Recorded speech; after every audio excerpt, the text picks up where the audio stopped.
Assalamualaikum warahmatullahi wabarakatuh. Perkenalkan, nama saya Azhar Harahap dengan NPM 24031010102006.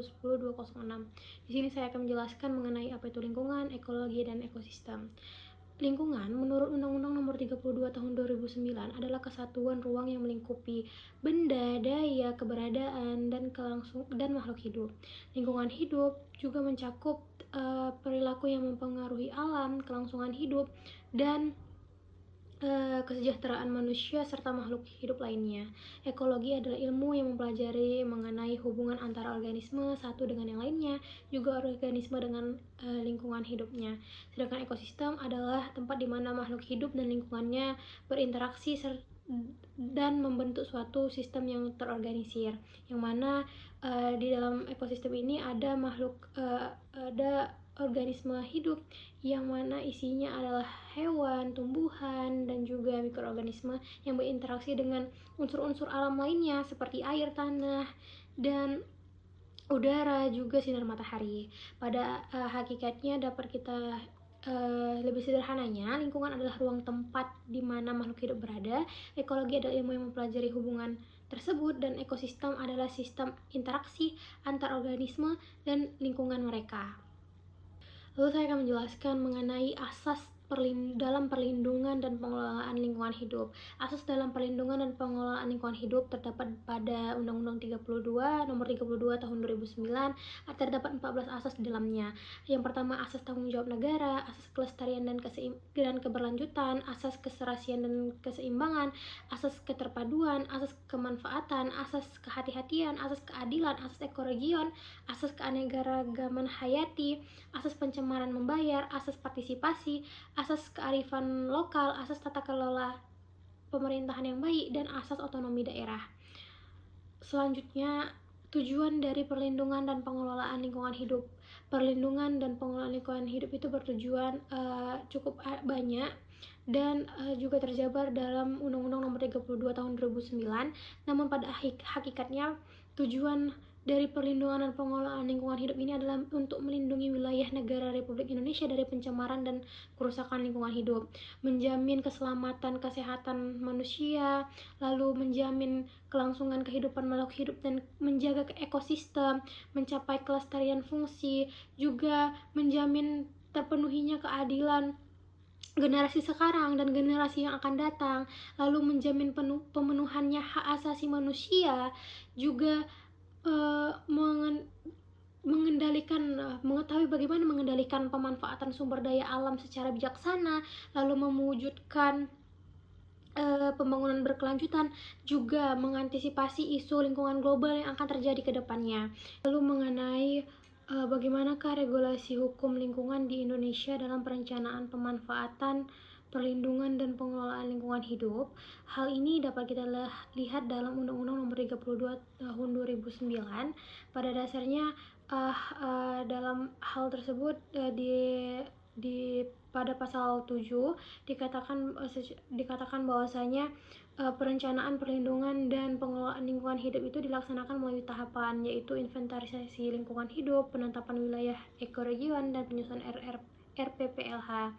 Inventarisasi lingkungan hidup, penetapan wilayah ekoregion, dan penyusunan RPPLH ini bertujuan untuk agar sebelum dilaksanakannya kegiatan sebuah perusahaan, ada hal-hal yang harus diperhatikan, yang mana memperhatikan bagaimana potensi ketersediaan, jenis yang dimanfaatkan, penguasaan suatu hal, pengetahuan pengelolaan, bentuk kerusakan yang akan terjadi, konflik dan penyebaran konflik yang ditimbulkan akibat pengelolaan. Hal-hal tersebut ada di dalam inventarisasi lingkungan. Lalu pada penetapan wilayah ekoregion ini, agar kita mengetahui bagaimana kondisi pada wilayah tersebut, seperti bagaimana karakteristik bentang alam, aliran sungai, iklim, flora, fauna, bahkan sosial budaya, juga ekonomi, dan kelembagaan masyarakat juga diperhatikan dalam ekoregion, wilayah ekoregion. Lalu ada RPPLH, penyusunan rencana perlindungan dan pengelolaan lingkungan hidup. Hal ini dilakukan agar tahu bagaimana cara memelihara perlindungan kualitas atau fungsi lingkungan hidup, pengenalan dia ada soalnya RPPLH ini berisi mengenai pengendalian, pemantauan serta pendayagunaan pelestarian sumber daya alam dan adaptasi dan mitigasi terhadap perubahan iklim. Jadi RPPLH ini menjadi dasar penyusunan dan dimuat dalam rencana pembangunan jangka panjang dan rencana pembangunan jangka menengah. Selanjutnya, bagaimana regulasi hukum lingkungan di Indonesia dalam pengendalian pencemaran lingkungan. Seperti kita ketahui, dalam Undang-Undang Nomor 32 Tahun 2009 cukup banyak tentang mengenai bagaimana perlindungan pencemaran lingkungan yang melibatkan banyak instrumen, yang mana dengan regulasi hukum di Indonesia dalam mengendalikan pencemaran lingkungan hidup ini terdapat beberapa instrumen di dalamnya. Yang pertama ada baku mutu lingkungan hidup, yang mana pemerintah menetapkan baku mutu air, udara, limbah sebagai standar yang harus dipatuhi oleh pelaku usaha atau kegiatan. Yang kedua ada izin lingkungan. Setiap kegiatan yang berpotensi mencemari lingkungan wajib memiliki izin lingkungan seperti AMDAL dan UKL-UPL, yang mana AMDAL itu untuk kegiatan yang cukup besar, sedangkan UKL-UPL itu dia ada di bawah AMDAL, kegiatan suatu perusahaan gitu. Lalu ada kajian lingkungan hidup strategis atau KLHS yang digunakan untuk memastikan bahwa prinsip pembangunan berkelanjutan terintegrasi dalam kebijakan dan program pembangunan tersebut. Lalu ada inventarisasi sumber pencemar. Pemerintah melakukan identifikasi sumber pencemar secara berkala untuk menetapkan kebijakan pengendalian pencemaran yang efektif. Lalu regulasi hukum lingkungan di Indonesia ini dalam mengatasi pencemaran lingkungan ini juga salah satunya ada penegakan hukum, yang mana ada sanksi administrasi, sanksi pidana, juga ada pemulihan fungsi lingkungan. Mengenai administrasi dan pidana akan dijelaskan lebih lanjut. Namun mengenai pemulihan fungsi lingkungan ini adalah pelaku pencemaran itu diwajibkan untuk memulihkan fungsi lingkungan hidup sesuai dengan tingkat kerusakan yang terjadi. Jadi apabila pelaku pencemaran ini melakukan pencemaran terhadap lingkungan, maka ia harus bertanggung jawab untuk memulihkan fungsi lingkungan hidup itu sedia kala. Mereka bertanggung jawab atas hal tersebut. Menjelaskan mengenai bagaimanakah peran hukum administrasi, hukum perdata, dan hukum pidana dalam perlindungan dan pengelolaan lingkungan hidup. Dalam Undang-Undang Nomor 32 Tahun 2009 menjelaskan hukum administrasi yang mana diterapkan pada Undang-Undang Nomor 32 Tahun 2009 mengenai pengelolaan dan pengawasan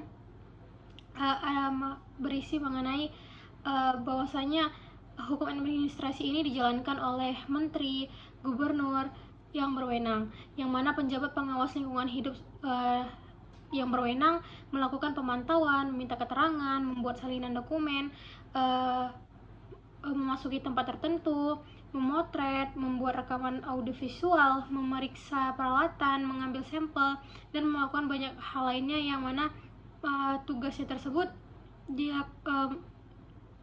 dilakukan oleh penjabat pengawasan lingkungan hidup, dapat melakukan koordinasi dengan penjabat penyidik pegawai negeri sipil. Lalu pada hukum administrasi terdapat sanksi administrasi, yaitu berupa teguran tertulis, paksaan pemerintah, pembukuan izin lingkungan, dan penjemputan izin lingkungan.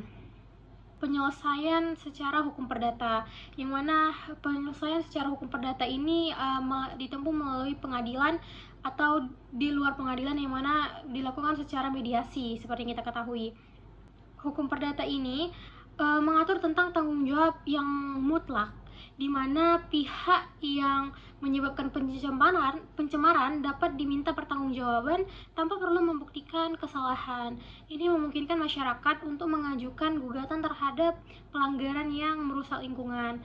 Masyarakat atau organisasi lingkungan dapat mengajukan gugatan perdata untuk mendapatkan kompensasi atas kerugian yang dirasakan, yang ditimbulkan akibat dari pencemaran tersebut. Hal ini mendorong agar pelaku usaha untuk lebih bertanggung jawab dalam menjaga lingkungan, dalam bertanggung jawab akan kegiatan yang ia lakukan. Yang terakhir ada hukum pidana. Hukum pidana ini berfungsi sebagai alat penegakan hukum yang lebih tegas terhadap pelanggaran serius terhadap ketentuan lingkungan. Yang mana sanksi pidana ini, pelanggaran berat terhadap lingkungan dapat dikenakan sanksi pidana termasuk denda yang besar dan hukuman penjara. Yang mana seperti dikatakan tadi bertujuan untuk memberikan efek jera bagi pelaku kejahatan lingkungan. Proses ini mengikuti prosedur hukum acara pidana yang telah ditetapkan mulai dari penyelidikan hingga persidangan.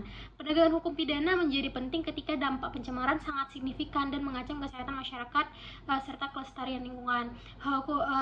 Sanksi pidana ini juga dilakukan karena apabila dilakukan secara sadar ketika misalnya pemakaian zat-zat beracun seperti itu kan dilakukan yang mana memberikan dampak yang cukup signifikan terhadap lingkungan. Hal tersebut dapat diproses secara pidana. Secara keseluruhan, ketiga hukum administrasi, perdata, dan hukum pidana ini menciptakan sistem perlindungan dan pengelolaan lingkungan hidup yang efektif di Indonesia, yang mana berfokus pada pencegahan, pengawasan, memberikan jalan bagi masyarakat untuk menuntut kerugian, lalu memberikan sanksi tegas terhadap pelanggaran serius yang terjadi. Yang mana ketiga hukum ini bertujuan untuk perlindungan lingkungan secara berkelanjutan. Sekian dari saya. Assalamualaikum warahmatullahi wabarakatuh.